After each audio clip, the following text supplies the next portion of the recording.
Hi, this is Carson with Troy, and I have with me fantasy and science fiction author R. Virdi. So, Ronnie, thank you for getting on with me. You have written in multiple subgenres under the fantasy and science fiction, urban fantasy. Let's see, I have a list here. So, your urban fantasy books are the Books of Winter and the Grave Report, which is an urban fantasy detective novel or series. Lit RPG, which is Monster Slayer Online, Mhm. Shepherds of Light series, and then your latest release, which is Epic Fantasy, which was picked up by Tor, right here, the Yep. first binding. Um, that has just recently came out, and also something that just recently came out was an anthology you did in the Dresden universe called Heroic Heart. Um, Go ahead and introduce yourself and tell us a little bit about your work. Wow. I don't know if I can introduce myself better than you just did. I usually leave a lot of that stuff out. It feels very vainglorious to talk about all my books weirdly rather than the one that just came out. But yeah, I've been indie publishing, self-publishing since about 2013, which started with the Great Report series. I've written across most genres, and then my first traditional book is what just came out right now, the first binding, which is picked up by Tor. The agent who represents me, who I signed with in 2019, is Joshua Bilmish, who represents Brandon Sanderson, Charlene Harris, Simon R. Green, Jack Campbell. So I've been very lucky with that to get a very established agent who helped me ensure I got to do this new series the way I wanted, with the word count, the storytelling techniques I wanted. And I'm just honestly a really big mythology nerd, which is why I gravitate towards fantasy and urban fantasy mostly, because those are two genres where I could do my love of comparative mythology, talk about shared cultures, storytelling, mythology, tropes, beats, because that's what the first binding is. It's essentially not just a love letter to storytelling, but also a meta-analysis talking about a lot of the shared DNA of some of the most famous fantasy novels and storytelling with them, that they're reusing tropes and beats from mythology and epic poems and stories that people have forgotten about. And I'm trying to reintroduce that and show sort of like some of the bloodlines and linear stuff of where that's come through mythology and people. And hopefully it also helps unite more of us to this day and age when social media and things kind of highlight our differences and set us very antagonistically against each other. I want to show that we have a history as a species of shared storytelling and taking from one another and borrowing and twisting and turning it into our own mythologies and more friendly towards us, but it's a shared thing we all do. Right, and I was talking with Christopher Rocchio just last week about something similar, where even Shakespeare, he pulled from Greek mythology and Greek storytelling. And if you look down the line, everybody's kind of done this. We've all kind of we stand Mhm. on the shoulders of giants. Oh, What are absolutely. some of the stories and even authors that have influenced you in your writing? Uh, Largest influence would probably be, besides Tolkien, Jim Butcher, which there's also a very personal story with that, but I also grew up with his work.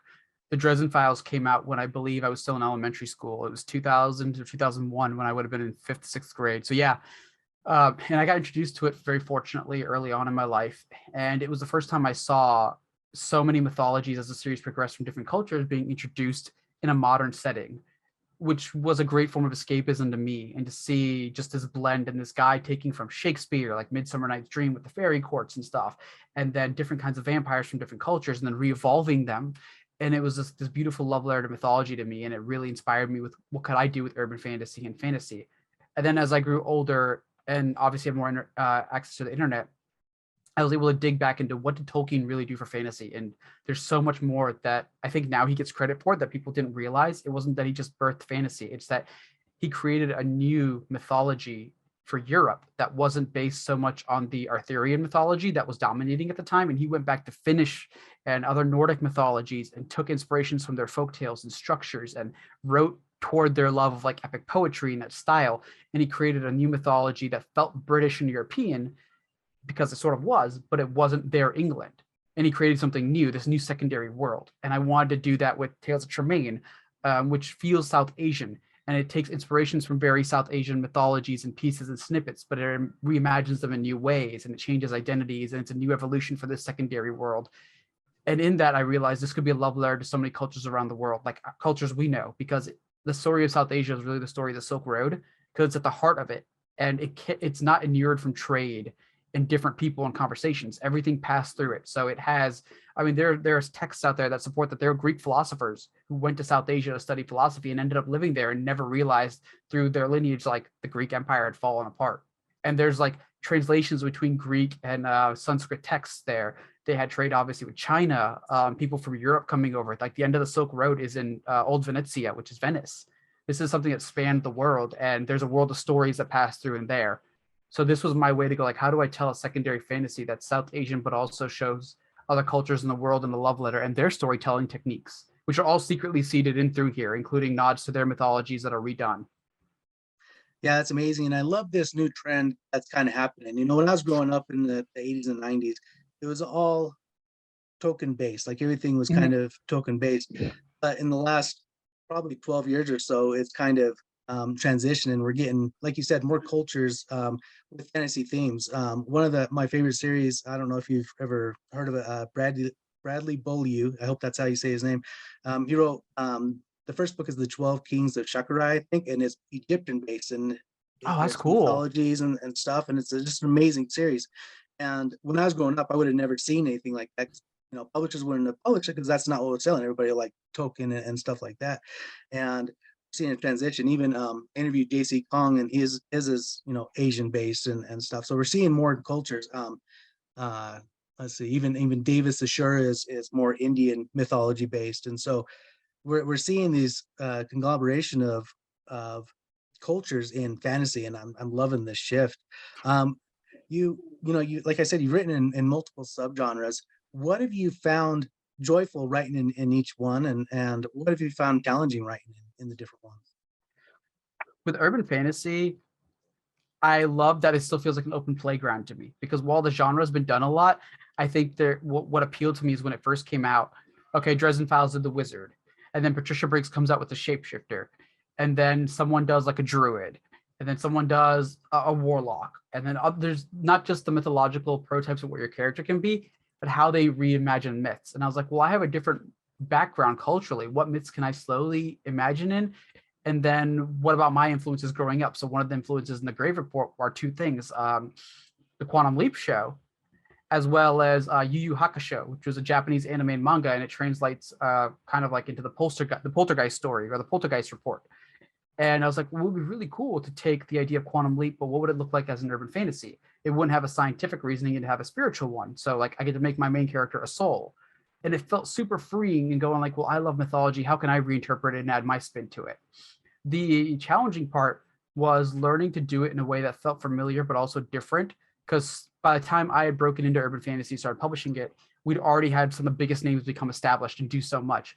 Sean McGuire, Richard Kadri, Patricia Briggs, Faith Hunter, Jim Butcher, obviously Kelly Armstrong, Tanya Huff, Laurel K. Hamilton. Like, you could name, like, that's like what, 8, 10 right there, Right. that have already like just gone through the genre. And it's trying to find this overlap of how can I do something similar that readers will like, because obviously this is a commercial business and readers have to read it, but also the freedom to do what I wanted. Um, with sci-fi, I didn't feel that challenging, only because I've only written a few pieces in terms of short stories and novelettes, as well as Star Shepherd, which is the largest of my works. That was directly a love letter that I wanted to do with certain languages that show, or language styles that show up in sci-fi, and it's a love letter to Cowboy Bebop and space westerns like Firefly. So I wrote that entire thing to be very accessible plot-wise, which wasn't super taxing, but it let me create this love of, I wanted a certain pace space western with certain language, and that was just absolute blast. I had no hardship with it. It was just pure fun. The book was actually published with a friend of mine who runs a small press. I haven't even made much money off of it, which I don't care. I did it solely as a favor to her and to be able to write the story I wanted to write.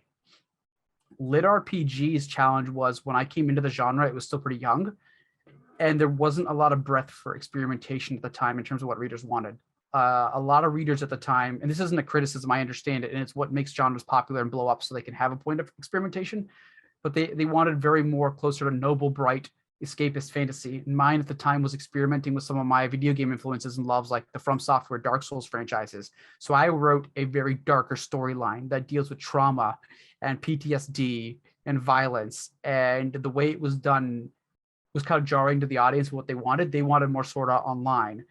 And it was hard for me to want to write that. I actually still don't. Like, when I go back to that universe and other stories, I want to explore other things that maybe emotionally won't resonate as much with what at the time that genre base wanted. I don't know if that's changed, because I'm not like, in most of the fandom groups and stuff for that. I just wrote the genre because I grew up obviously stuck with stuff like Dot Hack Sign, the earlier progenitors in terms of anime for what lit RPG would become, and they would tackle more emotionally dark stuff at times. that was the challenge with that, being sort of out of touch with what the reader base wanted versus what I wanted. I still had fun doing it. With my epic fantasy Tales of Tremaine, the hardest part was studying how to make this sound beautiful, which sounds kind of silly now, but orally, because the entire premise of the story is that Ari is a traveling performing storyteller, which was a specific kind of job and art form back then, which means I'd have to write this, first of all, to sound beautiful by ear, because that is his trade and that has to come through, which means I have to change certain things like how certain verb tenses of words would work, certain smaller word orders, how it would hyphenate and make two words sound like one, the way more familiar people might be with like how Eminem does syncopation and he makes certain words rhyme that shouldn't rhyme. But that's an art form and a storyteller would do that. And there's a lot of underpinning on what might be considered purple prose here. But I've always believed purple prose is only purple prose if it doesn't fit the character and the story you're telling. So for a storyteller, there's actually no other way to tell that, because if he does, he wouldn't be worth listening to in this world that doesn't have access to video games and other kinds of media and entertainment, right? Like everyone can tell a story. The whole point is he tells it more pretty and more verbally pleasing or orally pleasing than anybody else. So I actually spent 2 years working with a voice coach, and every line of the book was read aloud at some point and sounded back. And how does it sound with the cadence I want? And the emphasis on the phonetics, and does it sound beautiful as well as making the point I want to make? And that was learning a whole new skill set, which was both gratifying, but doing it for the first time made the first book take a lot longer than I would have liked. That's challenging and very ambitious to do something like that, especially with a novel of this length. Yeah. Um, that no, I have not read this book yet. My son has started it and he loves it. Like he just Oh, thinks it's thank you. amazing so far, and so I'm excited to read it. Um, that's kind of like a throwback to like the old times, because back in the day, all they had was storytellers telling stories. People like Homer and even Shakespeare. Like his plays are meant to be read out loud. Like it's very challenging to read Shakespeare in your head. It's much Yes. better to read it out loud. Is that Now I'm going to ask a question. You might shoot me for this, but do you feel like this book sounds better as an audiobook form than written word than reading it? I actually don't know because I actually haven't heard the audiobook all the way through. I think it might be better read because I think everyone has their own ideal narrator in their head, first of all. And I certainly did when I was writing it. So, of course, I'm going to be biased in saying that. And the way I wrote it, I know the certain cadence that every word, pause, hyphenated word, and rhyme is supposed to have. So, to me, obviously, it's way more perfect in my head than it'll ever be allowed. The way any writer will probably say for an adaptation to another medium like movies. Of course, the writer's always like, and maybe some readers like the book's always better, right? Right. Which is not a criticism of the audio performance. It's just I know I had a very certain vision in my head, and there isn't a way to ever make that perfect in any other form. You just can't. The only form I'm ever going to have control over is writing. I think for a lot of people, it's going to be whatever that narrator happens to be in their head. Some are going to like it, some aren't. Which that's every art, right? I did the best I absolutely could to make sure I think that it translates 100% the way I want on written page. You began in indie publishing. What were some of your habits in the beginning? Because most indie publishers usually have a full-time job. They're writing on the side as a hobby. And how have your habits and writing processes changed to now? Well, I'm still a pantser for what it's worth. That's what my overall process for that is. I do take a lot more regimented notes now, but that's just because the breadth of body I'm doing with Tales of Tremaine is a certain kind of story that nods to how a lot of older stories were written, where there's a lot of subcontext and rereading and allegory and assumptions you have to do. Like the stories of King Arthur's court with like the Green Knight, for example, which was recently readapted with Dev Patel as lead actor. It was a very not normal movie for a lot of people. There's a lot you have to assume and think and look into. And that's how a lot of old myths actually were. They didn't spell things out. But the more you reread, you start pulling things out and you're like, oh, this really means that. And there's secret clues hidden. It's something Gene Wolfe did a lot of. And I have to take a lot more notes now for certain things I want to execute and foreshadow to make sure I do that. With urban fantasy, it wasn't like that. It's mostly I've read so much of it. I know the structure and I still do study structure. Even if I don't outline, I know it. But when I first started, it was way more just write and cut my teeth. And there wasn't so much worrying about that. Now I understand so much about structure. There's always that weird inner editor that does make me slow down when I write. But when I started, I definitely had a job. At one point, I was working too. When I first started writing, I was working as an emissions inspector for the automotive field. And I was working at car dealerships and then hot rod shops. I'm a blue collar guy. I grew up around muscle cars and stuff. The neighborhood I actually live in used to be It's a pop-up neighborhood that was for like Korean War vets. So it's all the same old housing from like the 60s, and they're all the same style. Now they're all being knocked down because of Amazon execs moving in and building massive mansions and stuff. But I grew up around like guys who had like old Cutlasses, old Cutlass 442s, Barracudas, and all that stuff. And I gravitated towards that as my blue collar job while working in the automotive field. And then I ended up working, oh God, what would you even call it? Like building custom gaming computers and stuff. I don't know what the name of the industry is, but that's what I would do. You'd work at a place that sells parts and build them for customers and things.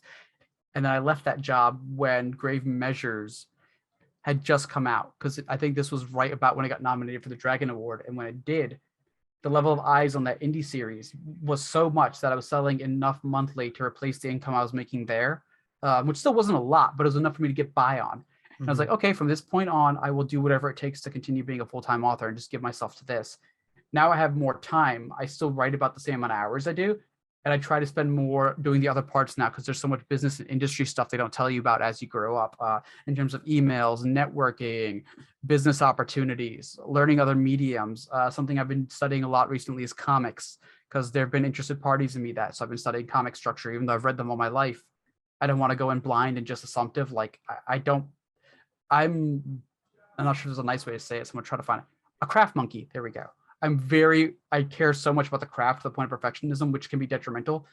But me going into the comics has made me go like, okay, now I'm going to read every comic structure book there is, like the DC Guides, How to Write Comics, or Understanding Comics by Scott McCloud, and then go back and reread my famous and break down the structure. And I'm doing all this weird studying during nights after writing. So I'm working way more hours, but it's to afford me more opportunities in this. And that's kind of where I'm at right now, if that helps to clarify like what my current situation looks like working in the writing industry. No, and that's a lot you can do, that people, like you said, don't realize, of all the ins and outs. Even, becoming an indie publisher, you or writing in the indie scene, like, you're in charge of everything: editor, cover artist, and all that. And to have, two of your books that were indie published get picked up for and nominated for Dragon Award, that's amazing. How'd you go about finding an editor and a cover artist to work with you? Facebook groups. Fortunately enough, I happen to be in writing Facebook groups at the time, which I'm no longer in, because I can't dedicate the unfortunate extra energy to that extra social media. Like I have my social media on Twitter, which is business oriented and some fun, and then I have my personal Facebook, which is personal oriented. When having an extra extension in like writing groups was like an extra layer that I cut back. But early on, I found a reader who found the original cover, which I had helped designed, which sucked. It was very bad, and I have no bones about that. Like, it is what it is. But she loved the story, and she's like, "Hey, I'm an aspiring cover artist. Can I work with you on this? I really like it, and I think you could do better with a better cover." And I was like, "Oh, wow, yeah." So she ran me through it, and we bought the images and the rights, and then she went into Photoshop and did her thing, the cover artist thing, and turned it into this beautiful first cover I had. And still, I've been working with iterations of the same cover and the cover artist for that series. And then we bumped into a developmental editor who'd already done a lot of that work. And she was starting out freelance for the first time. She's like, "I really like your story. I think it needs to be improved. Can we work on that?" And I was like, "Yeah."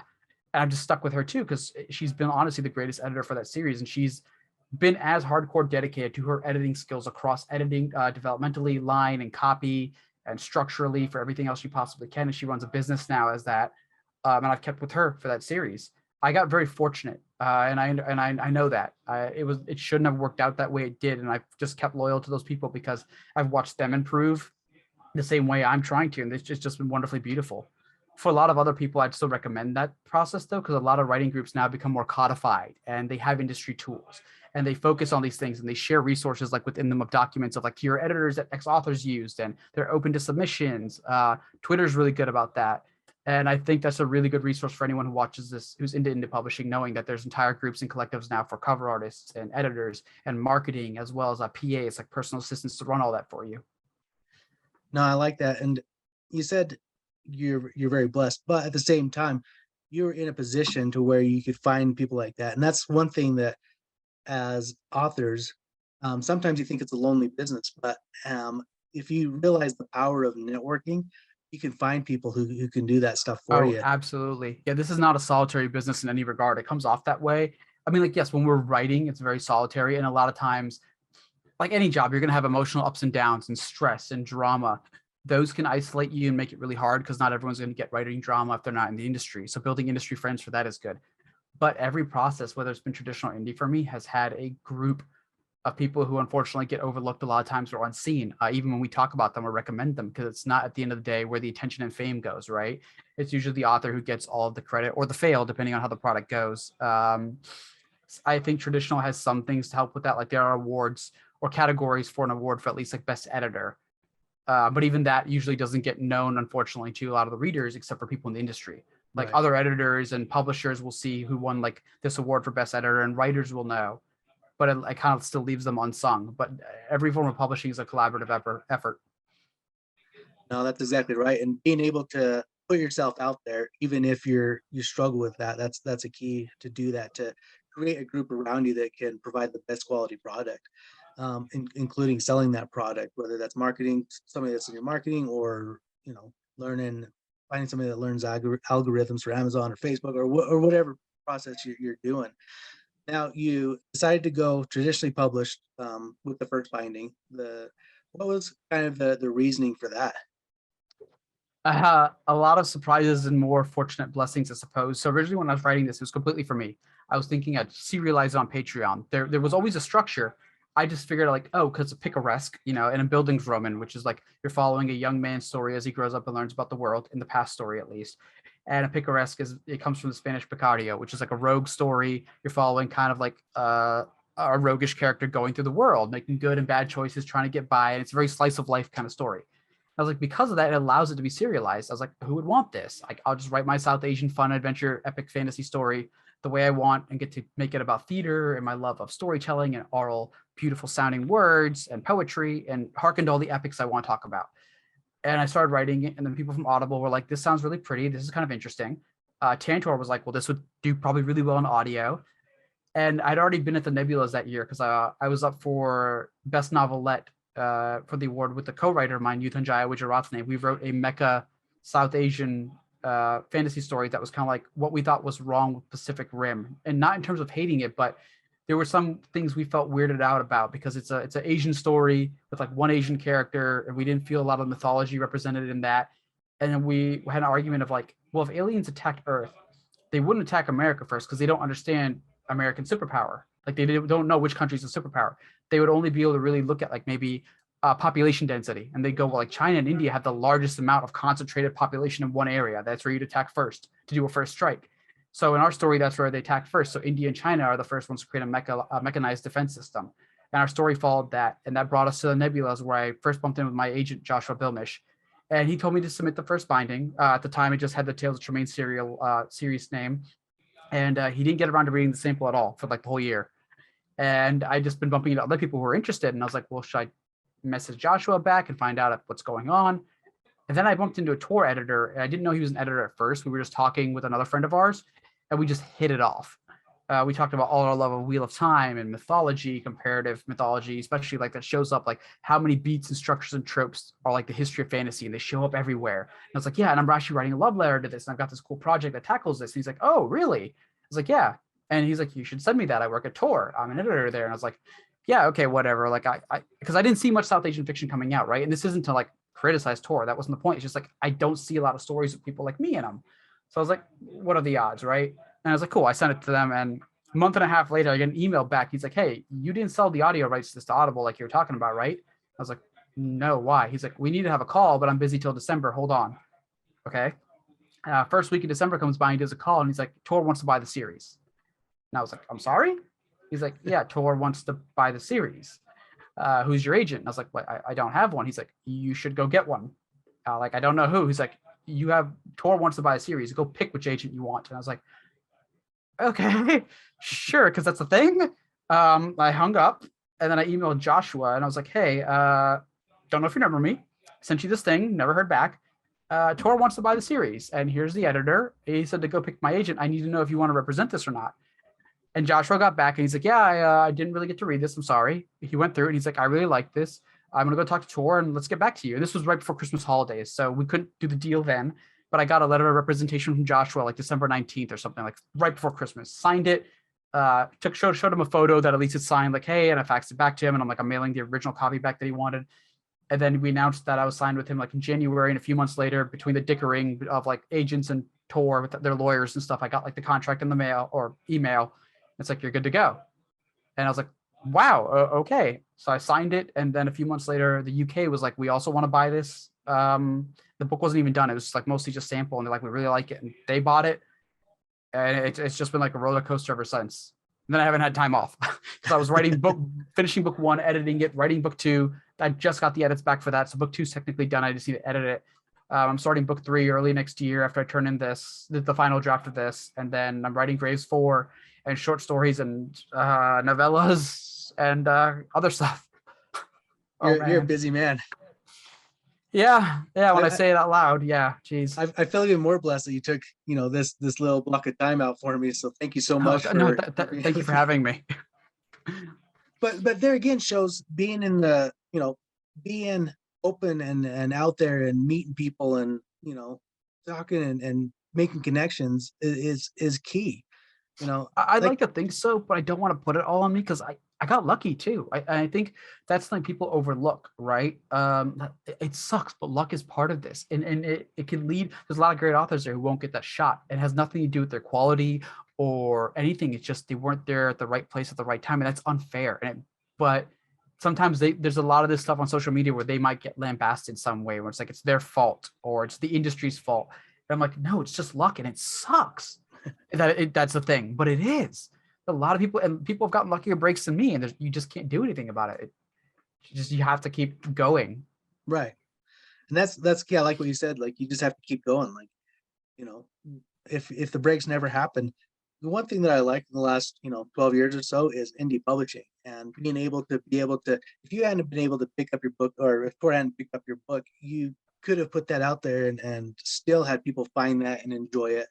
Mm-hmm. Um, so it's not like um it's not like work lost or anything like that. Like you have Mm-hmm. opportunity nowadays to be able to still put out quality work and have people read that. If there is a debate whether like indie or traditional publish is the way to go, and I'm happy with anything. Like if you can get a book out there, whether that's Yeah, traditionally published or indie published, like good on you. Like that's hard work. Like writing a book is hard work. People don't realize that. it is, and honestly, one of the most viable methods I think for individual success is to be hybrid. And there's extremes on both sides of both industries that won't like that answer, but I think it's true because at the end of the day, it's a business, and more importantly, it's your business. You have Right. to be okay as the author and stable. Your financial stability and ability to write the books you want matters. It really does. So I'm not about like you must be loyal 100% to either side. You need to be loyal to you as the artist because you deserve that. You're the one putting in the work. Be very open to opportunities that help enrich your life, whether it's through the creativity they bring you as well as the financial opportunity and stability to help you keep making more art. You can only ever do what's best for you in any situation, and no one knows how it'll play out. You can just do the best with the information you have at that time. So to take the chance to learn to do all sides of the industry, you can. It's partially why I've been doing so much comic stuff and looking into it because not only do I have a personal love for it, but it opens new doors. It lets me continue being creative. There's certain stories I'll never be able to adapt to novel format, maybe because they just won't work that way, or they're best suited actually in a visual medium. But it lets me keep telling stories. No, and that's very good advice to be a hybrid and be open for different mediums of creativity, whether that's comics or short stories or full length novels, whether that's indie published or traditionally published, or even if you want to be a screenwriter or whatever. Like um, Absolutely. there are ways for you to make a living that you can keep your options open. So I mean, when you're indie published, marketing's like a huge thing. How did you stay up and be able to sell your books and make a living? I'm sure the Dragon I Awards helped a lot, but Yes, it did, and mostly it was because of the people who covered it. Because like with major awards, there's major magazines that cover them. So I think the one that did it for me, that I noticed the biggest uptick was after like The Verge, which has like how many millions of readers, and they cover the Dragon Awards, and of course there's like a list of 12 names only. And I happened to be I was very fortunate to be in the novel category for one of the most popular novel categories, and it was paranormal slash fantasy. And the names in it were like N.K. Jemisin and Jim Butcher. So having, first of all, those two names there draws a lot of fan base there, and my name's right there. And I'm writing the same genre as Jim Butcher, like one of my heroes. And it was almost instantaneous after that article came out. I don't know why or what, but I'm guessing there was enough people that saw it who happened to be fans. A percentage of them were like, yeah, we'll check out this guy's books. Because I, at that time, didn't have the financial money between just staying alive and living and working to go, I have so much extra marketing money to invest in. I was just working on, I'm going to write the next best book I can and save everything to produce the book, paying editors and cover artists. And that's when like it jumped up to making like a solid 4 figures a month off those first 2 books without me doing anything. And again, that was luck. Um, but that doesn't last forever. So after that period, I had to start learning about, okay, here are Amazon ads. And then, well, Amazon ads aren't just magic. You have to learn certain targeting and who to target and what authors you should be similar to, but not, compete against because other people have more money than you. And then there's a bidding system with Amazon ads per keyword and someone can outspend you. You need to be economically like, how much attention can you get per click per the financial investment you're putting into that, paying for that click. And it was a lot of math. And I realized for me, the best way for marketing me that works where I can do it consistently, because it's like gym results, in my opinion. Consistency matters more than small, like just up and down progress, because you can always taper off or fall out of the gym like a lot of people do after New Year's. Right. But the consistency gets you the rewards. And I happen to be very good with social media, just interaction. I like people. I'm an extrovert. And me just talking about my books and why I do stuff and maybe occasionally do YouTube and stuff gets more readers into me than me taking ads. But ads are still important. It's just everyone's different and has that level of expertise where they get more stuff from. Like we've seen the blown up of TikTok authors. They're not marketing in the same traditional ad space way, but they're socially popular. And that leads to them being able to talk about their books in certain ways. And then those books resonate and they have a percentage of those social following who will go through and buy the books. And then of course that leads back to the biggest marketing, which is word of mouth. Everything leads back to that. That's the point of ads. You're getting enough people interested who will hopefully keep talking about your book. And No, this is exactly. honestly how I do my marketing. I actually happen to like interviews and talking with people because like an extrovert. Right. And you kind of hit the nail on the head. One of the things that lots and lots and lots of authors that I've interviewed said is working on the next book is the best marketing tool for your previous work. That seems to be key. Like I've had multiple authors say that the first book, don't worry about making a profit on it. Worry about getting it out there and then working on your second book. Even your second book might not make a profit on it, but get it out there and work on your third book. Eventually, like you said, like more and more eyes that get on it will be able to pick up that one, you're consistent, like you said, and two, that you can put out quality work. Then that's when the sales come. It might come a year from your first sell, or when your first book comes out. But as long as you're consistent and put it out there, and if you're an introvert, become an expert in either marketing or learn to be able to put stuff out there on social media so that you can learn to interact with people in a positive way so people can draw books. All that stuff is useful, and that's great advice that you said. What have you found to be the most I'd say challenging moving into that traditional published space? Mm. I think dealing with certain expectations I had of what I would get and what I would not get. And even with that, expectations are never lived up to no matter what side, whether you think you're not going to get something where you will. That was challenging because there's a lot more transparency in indie. I say that because, well, at every point you're involved with it, whether it's the editing process, who you hire, cover art, design, marketing, how you're going to market yourself and brand yourself, and how you're going to write your blurbs or describe your book to people, how it's going to be pitched and compared to things. And then also you have lifetime data. As much lifetime as it can be, because even Amazon, it updates hourly or bi-hourly, depending on what server node and cluster you're in, when you get your data. But you have a lot of transparency in your data.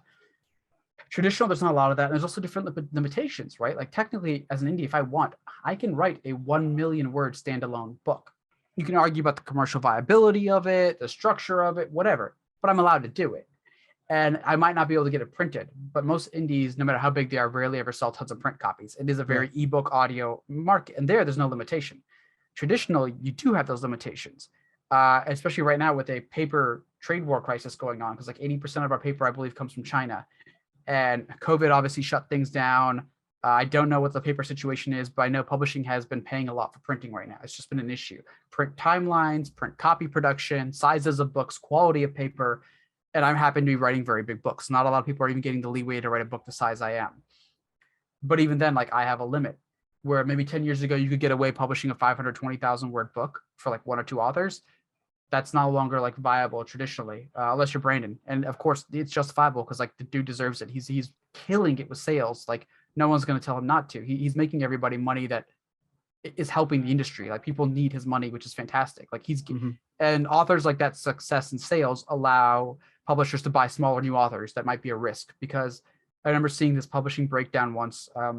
It's a pie chart, it was I don't want to say it was 80%. I might just be remembering that, but it was a large percentage of new authors are actually flops for their publisher. They're losing money on them, but they're hoping to help build and invest in them, and making them a name over time.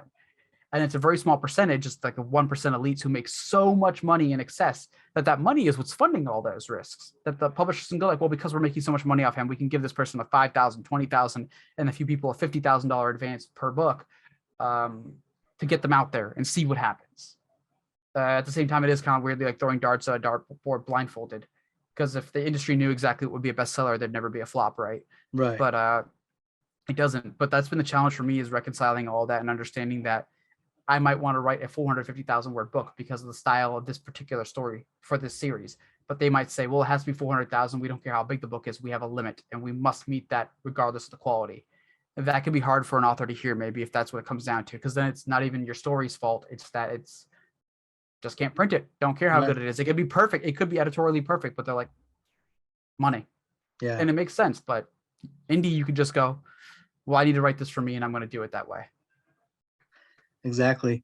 Now let's talk about the Amazon, live results that you can do. A few weeks ago, maybe about 10 days ago, your book hit less than 100 on Amazon. Yeah. I mean, it was in the top 100 books in Amazon, like on all books. That day where you just kind of like watching it, like, oh my gosh, like I can't believe that. Like, how do you handle something like that?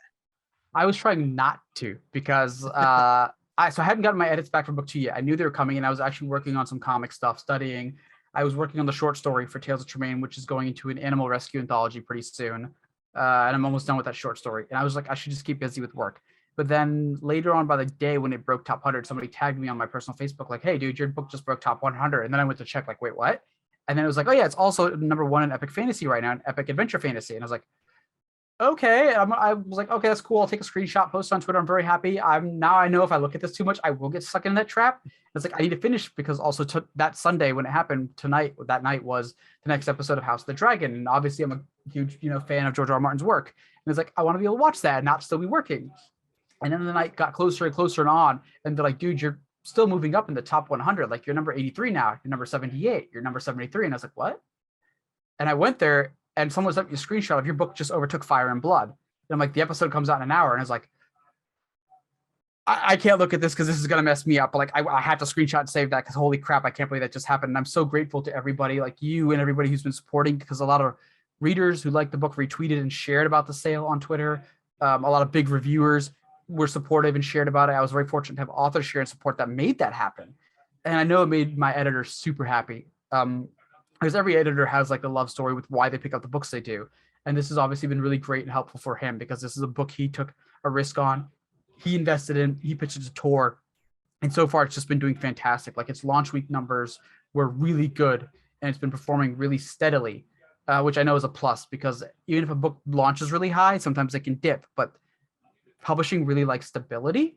And it seems like that's where this book is going, where it's just this really solid rock of a book that just keeps selling steadily and well, like the little engine that could, I suppose. And every month there's something really cool, weird happening about the book that's just exciting, and it's also making him happy. And I'm like, it's just a great experience to see that. I don't want to internalize it too much, because it's like, I don't know if you've ever seen, Jamie Foxx did this wonderful interview where he's talking about when he won, I don't know if it was a Grammy or an Oscar, and he just told his agent, like, keep that away from me. Like, you keep it. I don't want to let it go to my head. I don't want to let any small victory go to my head. I just want to keep focusing on the work. And I don't know if it comes out of a place for fear and stuff with him, but I know with me, I've always been afraid of that, because I've seen in other industries where somebody gets a really big head, and that's terrifying to me, because I come from the craft monkey side. I just want to keep getting better, and I don't want to lose that. And it's a fear thing. I just don't. I would rather pursue, how do I just make the next thing better and have fun and cool and explore new techniques and be the little nerd I am. And when things like that happen, it's cool. I want to celebrate slightly, and then I want to forget about it, because I don't know. It's like I said, it's just probably fear. Maybe I'm over dramatizing it, but I'd rather have other people celebrate it and them be happy, like my editor getting credit and him having that win, than me. I just want to like go make the next thing and then the next one and get paid and keep creating the art I want to create. Right. And I can see that too, because sometimes I can be very prideful. And if I saw my book come out, I'm like, oh yeah, I'm hot stuff now. When in reality, like, you're not, like, or at least I'm not. You're awesome. I'm not. Oh, thank you. I was very lucky to get disabused of that early on. Like, I had a pretty rough childhood. So first of all, like I come from the opposite end of self-esteem. I never had any growing up and I had to build to a healthy amount with therapy. And then I had some dealings early on with Hollywood. I was talking to a particular company I'm not going to name, but they were interested in adapting the Grave Report into an anime. And they were a very successful company. They're a Western company. And somebody once told me that the publishing industry is all no until somebody finally says yes and you break in. Hollywood's the opposite. It's always yes. Like they'll yes everything up until that last moment and they go no. And that's what my interaction was. So it was like, oh wow, that really like knocked me down off the excitement because this was during the Nebulas. So I'd already been nominated for 2 Dragon Awards. I'd hit in some bestseller lists before. I was up for the Nebula at this time. And this company was like, oh yeah, the Grave Report sounds awesome. We want to animate it. And we're gonna do this anime, and it'll go to this major production company that we work with, that we've done a very successful anime with, that was hitting up all the charts. And I was like, oh my God, this is great. Thank you guys. And then it kept going, like even emails, like, yeah, we're excited. Months later, oh, this is gonna be awesome. This is gonna be great. And then out of the blue, it's like, yeah, no, we're not doing this. I was like, oh, maybe something else, guys. Can we work? They're like, yeah, that sounds great. We'll do something else with you.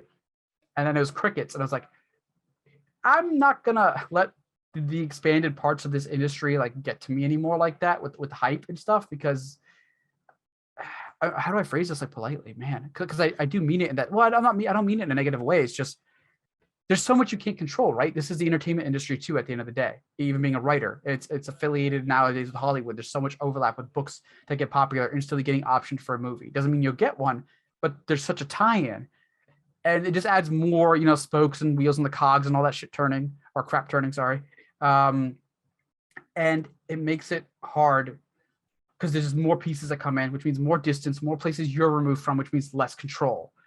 And I want to just keep focused on things I can control with, because I also think that's mentally healthy. And it goes back to the consistency thing. The more I focus on just my craft and producing the novels, that's all I can do, especially with traditionally, because I don't have a lot of impact on the marketing there. I don't get the transparency data. I can't tell them like, hey, here are indie techniques that we use, because they have their own way of doing things and that works for them. And that's the way they're going to do it. So I guess staying in my lane has been something to really focus on. And that also includes with the awards, because at the end of the day, they have new awards every year, and you're not going to control if you're going to be on the list or not and how to react to them. The only thing you control is writing the best book I can. Mm-hmm. No, that's great advice and something to be aware of, I guess, for people who are starting out in this industry, and even those people that have been in the industry for a long time. Like I didn't know about Hollywood being like, yes, yes, yes, and then pull the rug out from underneath you. And like, I think good advice, and this is something that I've kind of learned, is separating yourself from you versus your art. Like you can still have good self-esteem and read a negative review or whatever, like, take it as a learning experience, or like send it off to, your work to an editor and have them come back and be like, no, like that's okay. There's lots of other editors or lots of other, publishing houses that might say yes. So like, don't take offense to it personally. Like, you created something, send that out, and don't have your self-esteem based on that. And that's really hard to do. Absolutely. How do you separate that? One of the best things I learned early on is no isn't actually no to you. What it is it's no, not for me. So when you get a no from an editor, they're not saying no, you suck, or no, this is bad. They're saying no, it's just not for me, which is no different than if you went out and you looked at a shirt and your best friend went like, this is a really cool shirt. You wouldn't go like, that shirt sucks, screw you, like, well, your opinion's bad. You would go like, that shirt's not for me. That's it. And that's all that exchange really is. And it could be for even more reasons than you realize. Like, and this happens, but what's a really popular trend right now? Like fairy tale and retellings, right? And a publisher might already have one, and they might have an author branded really big one, and you might send one in, and it could be fantastic. But the editor might just say no, and they might not clarify, and it's going to be no, not for me. But there's also a because, and it could be because we already have a #1 best-selling author who we're allocating a lot of resources to, who's writing the thing you're writing. You may have written a different story than them, but they might be the king or queen of, we are retelling this kind of mythology, and this is our thing, and they've blown up all over the charts. So they have that big hitter. They just don't have space for you at their publishing house, which sucks. It is something that happened to actually a lot of minorities. I wouldn't say now, but like maybe not even 5 years ago, but definitely earlier on, where there was a thing where people tweet about like this publishing house already had their minority of this background writing a certain kind of story. And it's like, well, do you guys only have room for one? Really? Right. But editors would reject off of that. And it's like, well, we've already got someone writing these stories from this background. And it's like, oh, but again, that's not indicative of you then. It's not on you. And that's the honest way to healthy. And then also at the end of the day, reviews are reviews. First of all, they're not indicative of sales. Like, I'm sorry, they're not. Reviews do not affect sales. If you don't believe me, look at anything with movies and the critics out there for how movie reception goes to audience, and doesn't indicate how someone might respond to your work personally, because there's 8 billion people in the world, which means 8 billion opinions. They're all going to be different, and you can absolutely find a fan base out of 8 billion people. It's actually more arrogant to assume you wouldn't. Like, I don't think anybody's ever written anything so special, so unique that only the creator can like it. Right. Like 8 billion is a lot of people. 1 million out of that is actually peanuts. You can find a million people. Like marketing to find them, sure, that's hard. But there are a million opinions like yours out there, which is a good thing. You have fans. But same with the no's. If you can have a million people like your work, you have a million people who hate it, a million more people who will be ambivalent and be halfway in the middle. And you have a million people who will hate it because they don't even know what they're reviewing. Because I once had a 2-star review on The Grave Report, the first book, because a woman thought she was reviewing a pair of shoes she bought from Amazon. And she wrote up half a page hating how the shoes came in, the quality and everything. And I'm like, you realize you just posted this on an urban fantasy novel, which I don't think she even bought because it wasn't a verified review. She must have bought the shoes, but she hated those shoes and took it out on my book. And this was at a time when the book was very still young. So that review percentage wise definitely hurt my overall rating. And this is when I was more susceptible to it. And I was like, yo, Amazon, can you remove this? Because this is not related. And Amazon was like, we didn't find anything violating our review system. I was like, she's talking about shoes, man. And they're like, nope. And I just had to learn to live with it. Eventually it did get taken down. I don't know why. It took 3 years or something. And someone was like, hey, remember that shoe review that really ticked you off? I was like, yeah, what about it? Like, it's gone. I was like, at this point, I don't care, but cool. Like 3 years too late. But that was a good eye opener. That more often than not, when people hate something, it's them. And on top of that, looking at social media, and I'm not trying to be hypercritical of it because I actually like social media and what it can offer. But at the same time, people talk a lot more about what they hate than what they love. Anywhere you look, you don't really people going like, oh my God, I tried this new food today. And it's the greatest thing ever. Someone will more go like, I got this thing from this food place and it sucked. The presentation was bad. They messed up my order. Like, it's easier to complain now and faster than ever. So people will do that, especially with books. This book sucks. Here's why. And a whole page about it rather than I loved it. A lot of that love is where the word of mouth goes back to. People talk about it in their private lives. You and I might geek about it in a private interview. I might call my best friend like, dude, I've been reading this new book. I know you've been in a reading slump. You'll really love it. And my best friend and I do have those conversations. We never published those. Until I became traditional published, I rarely even talked on social media about books I love, except for my most favorite series, which those authors are already so established. Like, the love is great for them, but they don't need it. A smaller author would benefit. Now I'm being asked for blurbs, and I see the influence I can have as I'm slowly starting to get a different kind of fandom from traditional, where if I tweet about a book that I really loved and I explain why, there might be a reviewer who follows me now who goes like, oh, that sounds like what I'm looking for. I'll go read it.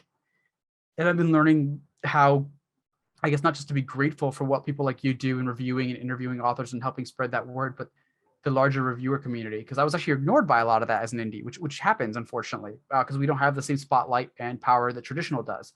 But now seeing that, I'm like, wow, there's a lot more good out there. And there's a quieter word of mouth system that can combat a lot of the hate. And that's what you should focus on. Because at the end of the day, you're not going to sell infinite copies to haters. People are going to hate it for all different reasons. And that's fine. They're not going to buy book 2 or book 3. So don't worry about them, right? They'll try the first one and it's a fair reaction. It's like someone tries sushi, they don't like it. Okay, they're not going to go back for it. You love it, you'll go back for it. Focus on those people, because then they'll buy book 2 and 3 and 4. And then you try something new. They might like it and stick with it, or they might not. Because you look at Stephen King's fans, it's a fantastic author. Not every Stephen King fan likes every Stephen King book, but it doesn't matter, because he gets to keep creating such a breadth that the next thing might be perfect for that fan who didn't like this book in the and not just the series, but his overall breadth. And then the next book after that, they won't like him anymore again. And then the next one. And that's just normal. It is. And for those people that are discouraged, if you're listening and you're discouraged about your book not being well received, whether that's from your page readers or even if it's already out there, here's a test. And I've never said this before, but go find your favorite movie, look on Rotten Tomatoes, and read the reviews. And you will find people who love it and you'll find people who hate it. Same thing with books. Find your favorite author, find your favorite book of theirs, and you'll find people that don't like it. And you'll realize that it's just like you said, it's human nature to talk crap on things instead of praising it. It's easier to destroy than to build. And if we can get away from that, and like you said, you talk to your friend about your books. If you opened up like a camera and you recorded that and you guys just geeked out together, not that to say to do that, but like that would help that whoever you're talking about immensely, and it might find, or they might find that, oh yeah, there's people actually talking about my work instead of just the crap I see online. Exactly. And that's why I'm so grateful to people like you, because it's in effect what you guys do. You give us a platform to do that, but then reviewing other books and authors who don't have the spotlight. Because, like you said, I think you reviewed Jim Butcher. I don't have a career at that level, but I'm getting the same kind of kindness and treatment from you now. That still matters, whether it's emotionally to me, but also my profile and association. And there's some breadth of body that does that, from you interviewing people to reviewers like Petrick, who has a great profile, who also reviews smaller, like indie authors who have never gotten a chance to go traditional or hybrid. And his reviews do bring in massive amount of attention to people who might not have gotten that love. So there is a lot of good love out there. I just think the unmass of social media, not counting reviewers, just everyday people, we get to see the hate a lot more, unfortunately, is all. Right. But know that there's systems to help perpetuate that love and create it and share it. It's just, I guess maybe there's more work to be done on that front or something. I don't know. Right. And I like something you said earlier, like there's 8 billion people in this world, and it's more arrogant to think that you're not going to be successful than to be successful. Like if you do like a calculation, like I don't know what 8 million divided by 1 million versus, excuse me, 1 million divided by 8 billion, that's like 0.00 something Yeah, percent. it's such a small percent. And even that, there's a theory of 1,000 true fans, where depending on what you're selling, I'm trying to think of the math, because the first binding is like almost $30 because of how big it is. But if you can get 1,000 real fans, which that's actually very possible, and if you Right. can get them to spend $100 on you, that's $100,000 in a year. Right. So imagine if you've got a bunch of indie books out there that equal that, or a couple hardcovers because you've had them either backlisted up by now or they come out at the same time. And of course, you're not getting all of that, but somewhere $100,000 has been being generated, which is success by some metric to even a publisher, even though you're paid a smaller percentage, of course, and you're going to get a small cut of that. But they go by off of what they make too, not just what your cut is supposed to be. That's paying them back the profits to keep funding. You're clearly making money. You are an investment, and you should see yourself as one too, in a good way, that you are something to be banked on. And you can find 1,000 true fans to do that. And now there's options where people are doing direct, what's the word I'm looking for? But I guess like direct pay. You can sell books not even just like on Amazon, but your website. And there's ways to do that with like, I don't know what this is called, something tree. And it was like you set up your own shop front in your store, and there you keep 100% of the proceeds. And if you can get 1,000 fans out of a couple thousand to even support you directly there, you're making, way more money than even just Right. self-publishing on a platform or aggregate, which takes a percentage, which I'm not saying not to do, because there's obviously built-in readerships there. But we're seeing a larger breadth of how you can monetize publishing wider than even before. Spotify just got into audiobooks, and they're going to be doing streaming revenue similar to like an audio version of KU. People, and I'm not weighing in on the political aspect of this because I know there's a divide, but I recently just saw an author do NFTs for a short story, but these were like digitally signed with an alternate cover and like a special extra message and stuff. And there's only like a limited amount of that version. I think he did like 2,000 something, 2,700-ish something at $20 a pop. That's like $51,000 that he raised, because all of them sold out. And that may not be every year, but that was like 50 grand before taxes that he just made. Right. And that was the people who necessarily weren't even like 1,000 true fans. There was a lot of fans. And then there were people who just are NFT fans and people who are into crypto. And they were like, oh, well, this is collectible and I want to. Because there's that too. There's always like, when you do something, there's that outlier group of, oh, well, I want to check this out. Or that's not for me, but the crypto part is, and whatever. And again, I'm not endorsing or criticizing this, but just every day there's weird new options to just spread out how you publish and pull in money and what you can do with it. Narrating your own audiobook. I know people making more money writing a serialized short story universe where they're writing it almost like a TV show, where it's not even novella or novels. It's like 8,000 words, episode 1, 8,000, and they've got like 200 episodes, all in Kindle Unlimited. And they're not making tons per thing, but they have so many people going through enough of that body of work that the overall money they bring in is a living. And that wouldn't have been feasible in print, but it is this way. Right. And being open and creative to look for other options. Like when you think of an author, you think, okay, I'm writing a book, my book's on the bookshelf. And there's so many other ways to make money at this thing. Yeah. I think that 1,000 fan thing comes from Tim Ferriss. I think in Tools and Titans. I have his book right over here. That's what it's from. But he has great advice too on different things, doing getting like a virtual assistant and different things that you can do as an independent creator of things. Not necessarily he doesn't necessarily talk about like authorship, but like he's very open with this day and age of digital stuff, how you can make a living of doing things. one thing that I would advise everyone looking into this now is start studying other industries, because writing has been 15 years behind the music industry. And that's really who we're following, because they were the first to do digital with MP3s back in 2000. And then the MP3 devices for it, like the iPod and the Zune, which is like our version of the Kindle. And then from there, you started having self-publishing artists. And then you had people like on SoundCloud with streaming, which is like KU. And then you had SoundCloud rappers exploding in indie label houses, and how streaming and audio rights work now for micro stuff, and then transitioning to other kinds of music production and distribution models. Writing's been following that 15 years behind, almost like to the year. But the music industry has been growing more creative with how they publish music now and how they share it. And you start realizing that as you're not really just an author anymore, you're an IP creator. Because just because you wrote a book, you wrote a story in a world and a universe that can be turned into a comic book, that can be turned into a tabletop RPG, a graphic novel, a video game, an indie game, because those exist now. Look at the Witcher franchise. The games uh, deviated from some of the core short story novel material. And then something that became really popular out of that was the Gwent card game inside the game that was just world building, has a massive fan base for just that. And they can monetize Gwent now and do stuff of that, which you never would have thought possible. But that happens, right? Like we've got, oh God, for epic fantasy, like Dresden Files and Stormlight, for example, have jewelry that's done by a wonderful company called Vidali Jewelry that shows up at comic conventions, and they get a cut of that, right? Like there's a licensing fee, and you have jewelry based off your books and T-shirts and apparel.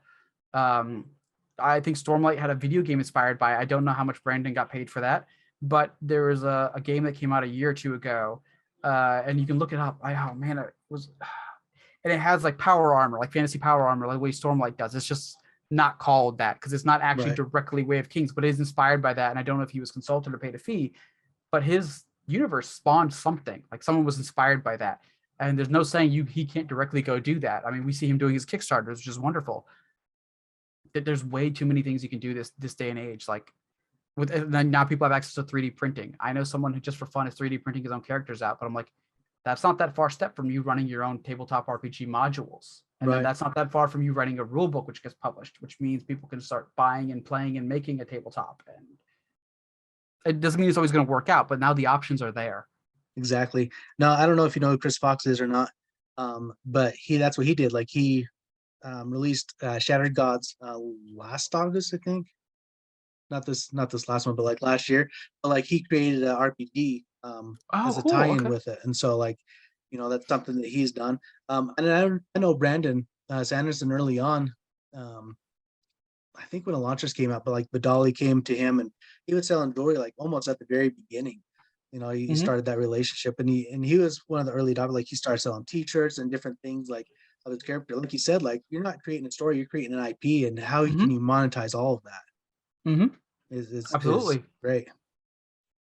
And you don't need to be explosively successful in any one thing. If you have multiple income streams from even one IP, that can add up to living right there, which makes it more viable for you to continue doing art. No, exactly. Now, so you're a big fan of Jim Butcher, and you've written in his universe. How did that relationship start, and like what? I'm a big fan of many authors.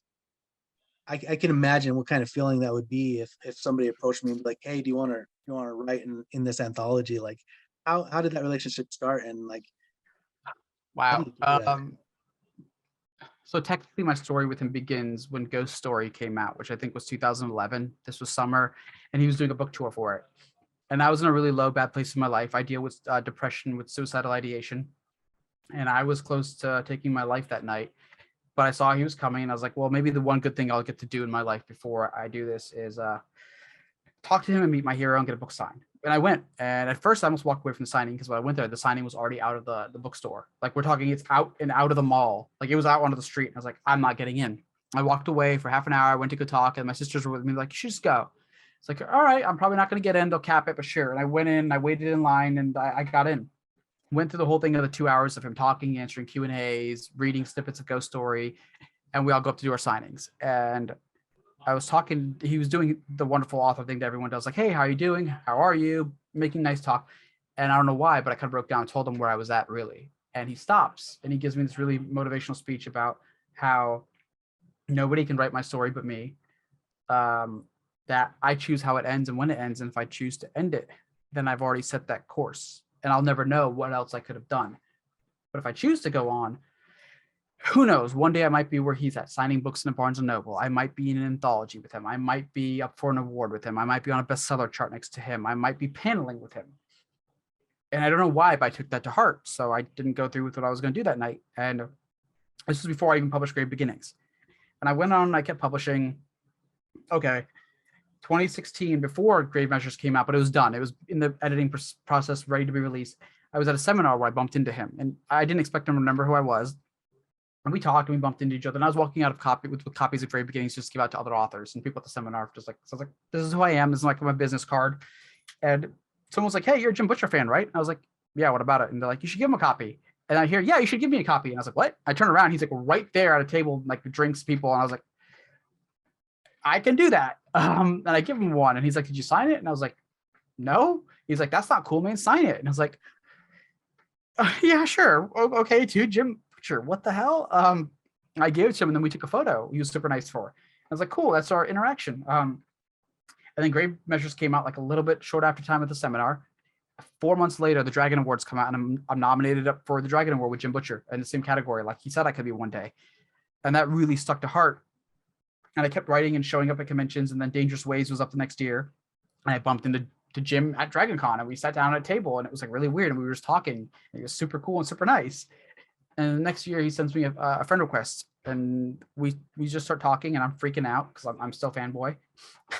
And I'm like, this is really weird. And then it takes him by the end of the year. He's like, I don't know if you've gotten this because you're not really paying attention, but like, I'm here to mentor you. And I was like, what? Okay. Sure. He's like, yeah, like reach out with questions about the industry and the business and talk and learn. And I was like, yes, sir. Okay. And it kind of just took off from there. And then end of 2018, I got the invitation to be in the Heroic Hearts anthology, which is an urban fantasy anthology about what it means to like be a hero. And they were like, we'd love for you to write a short story in this because your name's been coming up a lot. You've been earning a really good reputation and people are talking about you positively. And there's a lot of like interest in your urban fantasy series. And I was like, oh, wow, I have to write a Grave Report short story in his anthology. And that just came out this year. COVID obviously delayed it a lot for the release. And it's just been staggering. And then he was nice enough to read through my series. And he's like, yeah, I like this. And he gave a blurb for it. The Grave Report series, which has a blurb in it, which is another dream come true and things he told me I could do. And then 2019, I got the panel with him. Honestly, a lot of my writing career life has been weirdly following and somehow having happen all the things he said could happen, which I actually, it beggars belief. I actually don't have the words to like explain the emotional reaction to that still, because it's weird every time a new thing happens that he said was going to happen or could have happened.